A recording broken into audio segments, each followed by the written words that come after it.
parfois, tu vois des projets exceptionnels, mais j'ai aucune confiance aux fondeurs.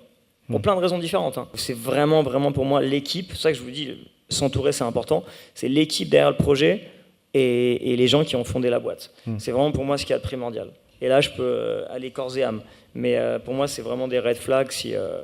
Même si le produit est incroyable, mais que l'équipe, je la sens pas, ou plein de fois, ça m'arrive de pas aller, quoi, tu vois. Et même au dernier moment, je pull out parce que je sais que ça va être plus des emmerdes qu'autre chose, quoi. Il y a des boîtes où j'ai regretté de ne pas avoir été.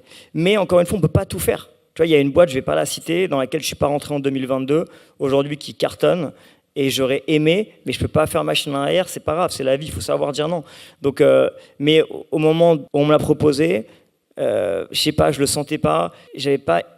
En fait, les fondeurs, pour moi, étaient un peu, voilà. Et au final, j'ai pas vraiment de regrets. Alors, je regrette de pas être rentré dedans, mais oui et non, parce qu'en fait, au final, les fondeurs restent les mêmes, et je pense que sur du long terme, on se serait pas forcément entendu. Donc, et après, voilà, j'ai des analystes, des gens qui, après, tu vois, qui font des trucs un peu plus approfondis.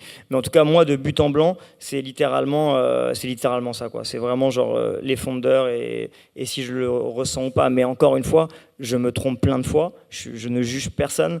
C'est juste un ressenti personnel.